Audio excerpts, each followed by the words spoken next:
So, today we are in Riga, in Āgenskalns district, which is one of the slowly gentrifying districts in Riga, and it's known for its wooden architecture, like wooden houses. It used to be a place where, in the end of 19th century and before that, there lived a lot of lower middle income Latvians and the people who weren't really doing that well financially, but it was a good place to live.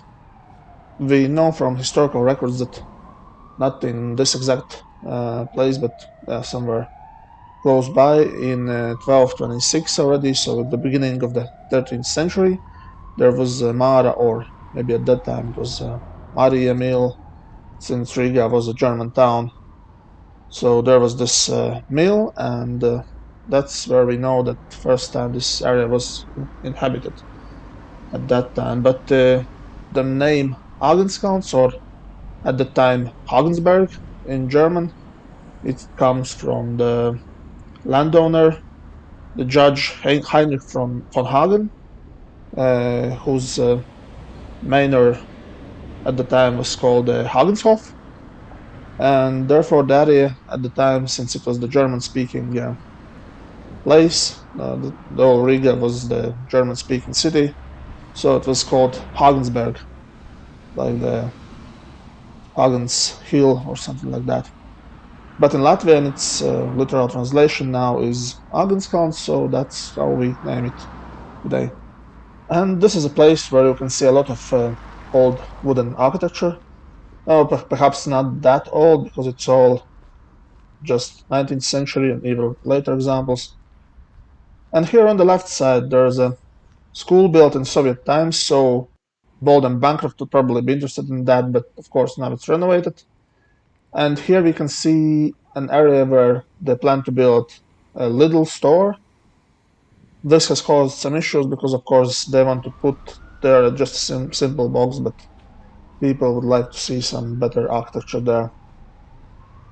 But yeah, in this area, there's all the typical problems with the Riga today, the lack of money, the shrinking city. There's not that many people that would want to live in the city now, so there's a problem with the maintenance of streets and pavements, and a lot of houses are abandoned. But of course, this area is slowly being gentrified. There's more and more people who can afford better housing moving there, so it's getting better. But there's still, like in this example, there's some house that's is breaking apart, and or maybe they are just demolishing it to build a new one there. I'm not sure. But yeah, there's this nice hill, as it is, Āgenskalns or Hagensberg. So you can climb up there and look at the area from the top and see all the wooden houses there. And there's a small park, and then there's something interesting because I guess it's for kids. Because now when you walk past these things here, then you can hear a bit something.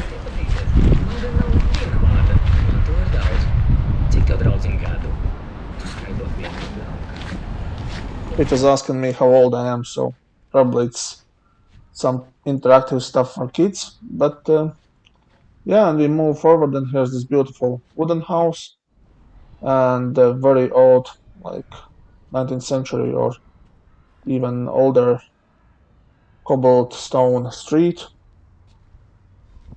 And yes, the area is not that old, of course. As I said, it's mostly 19th century and the latter part of 19th century stuff, because in the beginning of 19th century, when Napoleon was going to invade Russia, he was going, like, people thought that he would be going to Riga or through Riga, but he went a bit in the southern direction. But all the um, suburbs of Riga at the time, like Āgenskalns was one of them, were burned down because of that. So not to let Napoleon come close and take the city, and although Napoleon never came, so all the architecture was destroyed. So it's all what's built here. It's 19th century, latter part of 19th century, and already 20th century.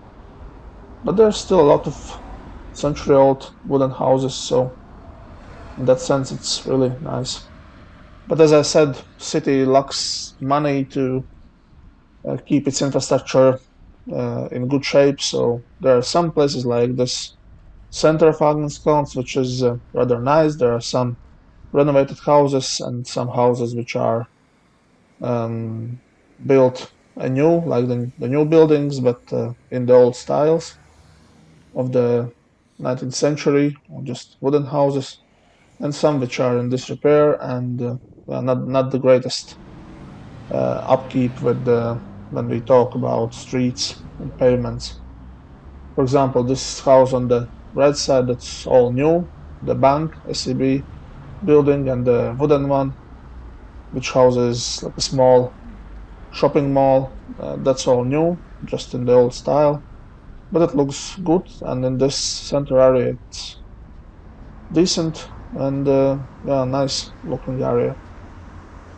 Hopefully someday all the neighborhood can look something like that, like this center area, which is really in a much better shape than some other streets there. If we move forward, there's another nice street with the old cobblestone cladding and these old 19th century buildings. So it's really nice when such history is preserved there. Only the issue is that I said that a lot of houses still badly need repair. So there's that problem always.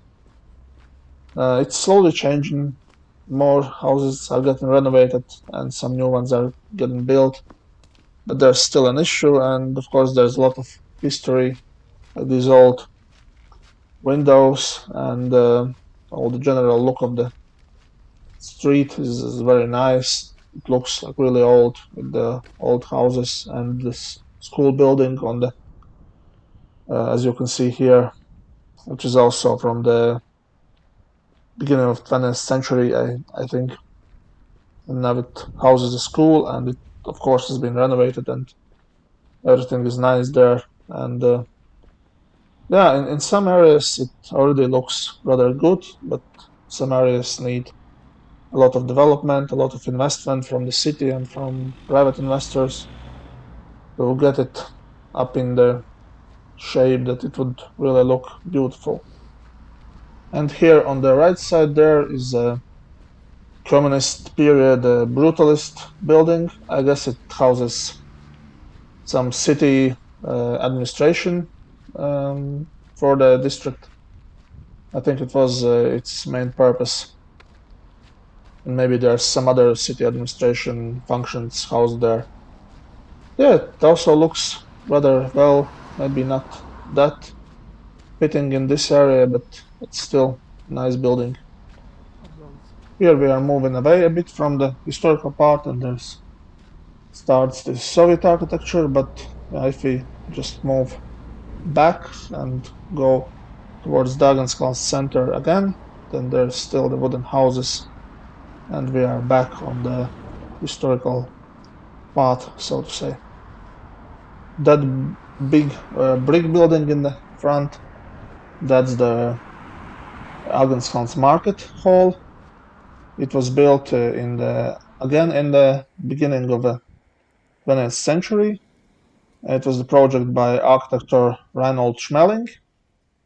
So it was also a period of German dominance, and Schmeling was one of the biggest architects of Riga at that time, and he left a lot of impact here in Āgenskalns. And this tower that you could see there, that was Āgenskalns TV tower in the 1950s, and later on, and now it's in disuse, I guess. Maybe it's owned by some radio stations. I think I read that somewhere, but yeah, it was used to be a TV tower, but now it's not in use anymore. And yes, here on the right side we have a new 90s built shopping mall, which really looks terrible in the area, but you cannot do much about it. And further on, if you go on the street, you can again see the old wooden houses. And again, a very historic street, which, if all these houses were renovated, it would look really, really great. But unfortunately, as I said, there's a lot of problems with the shrinking population of Riga, and all these houses need a lot of money to renovate, so people don't have that much money. And some of them are getting in order, but it's a slow process. But hopefully, in some decades, maybe it will all change, and perhaps Riga City can invest more money also to improve its infrastructure.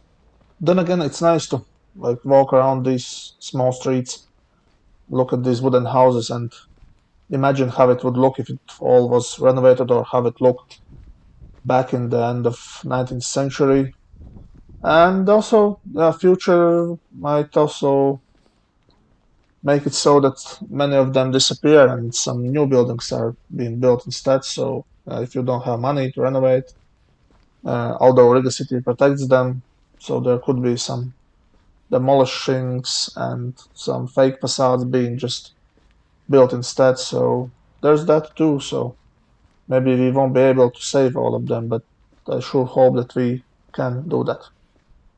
When we look further out there you can see the Stradins Hospital, like the old buildings that were built in 1910s, just before the First World War, and I think some were not even finished during the First World War. So it was a hospital building, the second hospital of Riga at the time. Now it's Stradins Hospital, and Stradins was a professor, doctor, who worked there in the 1920s, 1930s, and later.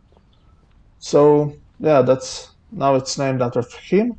But these first old buildings, they were built again by the project of Reinhold Schmeling, who really left his mark on Āgenskalns. And yeah, it's really interesting. I would say rather unusual buildings for a hospital, like this one in front of us, that was built in the 1940s, already by a project of Nikolai Bode, and it's now under renovation. So yeah, and the one in front that we see, that's the Soviet period building, and here we can see the new one built several years ago. So now there are buildings of 4 generations there already, and now they're actually building again a new one. So when they finish that one in a few years, then they will demolish the Soviet period building, because that's already in a very bad shape and they don't think that it's architecturally valuable.